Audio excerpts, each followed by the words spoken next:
Hello दोस्तों, कैसे हो आप सब। तो आज का हमारा टूर जोधपुर का है, जहां पर हम जालोर जिले के रानीवाड़ा तहसील से कुछ प्रगतिशील किसानों को वहां पर लगे संभागीय स्तरीय किसान मेले में लेके जा रहे हैं, जिसमें हमारे साथ रानीवाड़ा पंचायत समिति से सहायक कृषि अधिकारी श्रीमान मनोहर जी विश्नोई तथा साथ ही कृषि विभाग के कार्मिक भी हैं। हम 6-7 घंटों का लंबा सफ़र तय करने के बाद आखिरकार जोधपुर पहुंच जाते हैं। लेकिन जोधपुर से बाहर मंडोर में यह किसान मेला लगा हुआ था। जोधपुर शहर में घूमते हुए हम मंडोर में पहुंचे, जहां पर संभागीय स्तरीय किसान मेला लगा हुआ था। संभागीय स्तरीय यह किसान मेला बहुत ही बड़े एरिया में लगा हुआ था। इस संभागीय स्तरीय किसान मेले को देखने के लिए राजस्थान के सभी जिलों से प्रगतिशील किसान आए हुए थे। हम सभी लंबा सफ़र तय करके जोधपुर पहुँचे थे, तो सभी किसानों को और हमको भी भूख भी लगी हुई थी और इसके लिए सबको टोकन भी मिला हुआ था। तो हम सबसे पहले किसानों को लेकर भोजनशाला में पहुँचे, जहाँ पर सभी किसानों ने भोजन किया और यहाँ पर बहुत ही स्वादिष्ट भोजन बनाया गया था। में आप देख सकते हो हमारे साथी गंगेश जी भी भोजन कर रहे हैं। अभी तो कुछ बड़े जिले हैं जैसे जैसलमेर है, बीकानेर है, आपका गंगानगर है, इनमें दो कृषि विज्ञान केंद्र भी स्थापित किए। कृषि विज्ञान केंद्रों के माध्यम से जहाँ आपकी जो वैज्ञानिक उपलब्ध होते हैं, यानी एक ही छत के नीचे किसानों की एक समस्या, जैसे आज किसानों की समस्या आ रही थी कि गुलाबी सूंडी क्यों आती है कपार के अंदर, इस बोल में क्या समस्या आती है। अब की बार देखा गंगानगर और हनुमानगढ़ के अंदर बरसात ज़्यादा हुई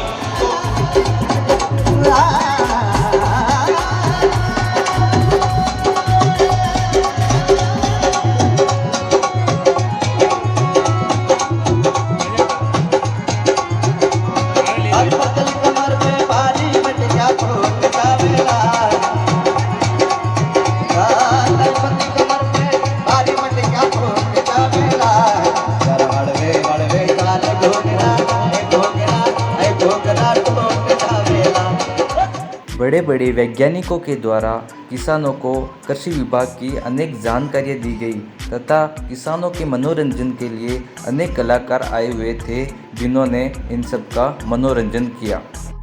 किसानों को खेती की नई तकनीकों से रूबरू करवाने के लिए यहाँ पर कृषि विभाग के द्वारा अनेक प्रदर्शन लगाए गए थे। किसानों को जैविक खेती करने के लिए प्रेरित किया तथा यह भी बताया कि पॉली हाउस लगाकर कैसे अधिक उत्पादन प्राप्त कर सकते हैं तथा वर्षा जल के संरक्षण की विधियाँ भी बताई। इन विधियों में किसानों को फार्म पॉन्ड की जानकारी दी गई, जिस पर बताया गया कि राज्य सरकार उन्हें कितनी सब्सिडी देती है और साथ ही कंपोस्ट पीट की भी जानकारी दी गई तथा बताया गया कि हम कैसे जैविक खेती करके हम अधिक उत्पादन प्राप्त कर सकते हैं। खेती की नई तकनीकों की जानकारी लेने के बाद हम जैसे ही आगे बढ़े, यहाँ पर और भी अनेक स्टॉलें लगाई गई थी।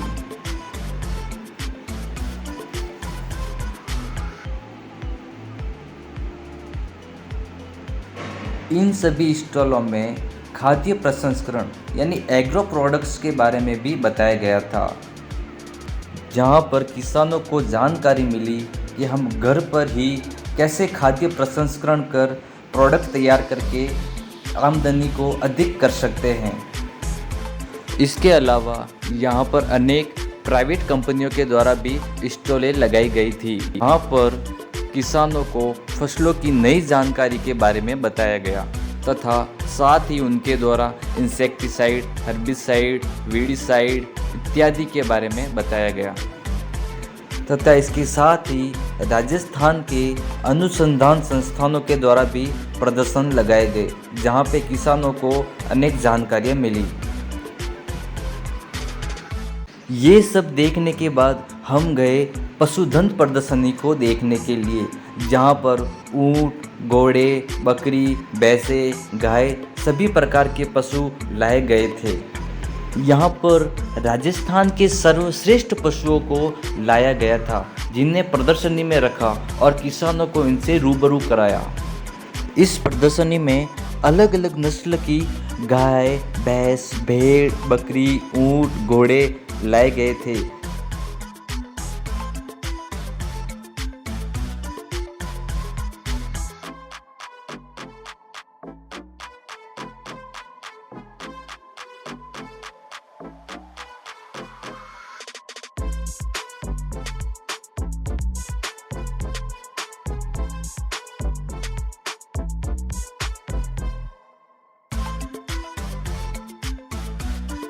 ये वो ऊँट हैं जिसे बीएसएफ के जवान बॉर्डर पर लेके चलते हैं।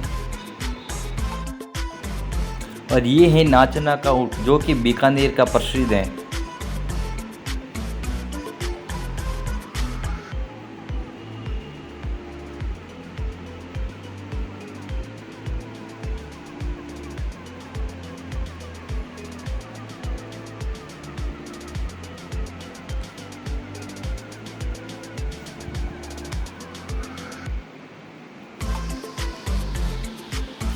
पशुधन प्रदर्शनी देखने के बाद हम चले फार्म इम्प्लीमेंट की ओर, जहाँ पर ट्रैक्टर, फार्म इम्प्लीमेंट्स का प्रदर्शनी लगाई गई थी।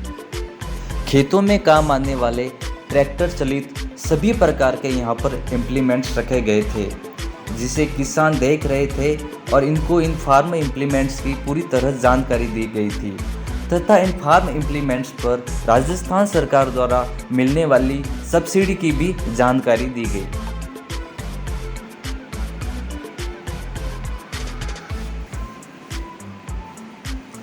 आप भी इन फार्म इम्प्लीमेंट्स को इस वीडियो के जरिए देख सकते हैं।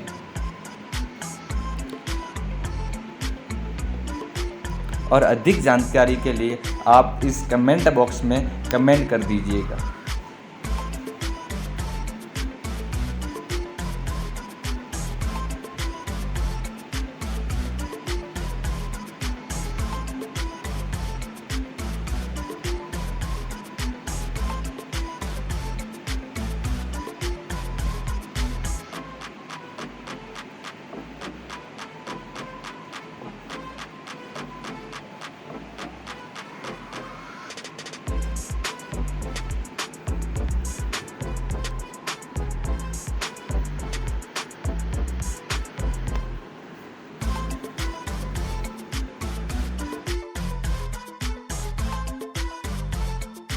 ऐसे और भी वीडियो देखने के लिए सब्सक्राइब कीजिए हमारे चैनल को और लाइक कीजिए, कमेंट कीजिए। Thank you for watching this video.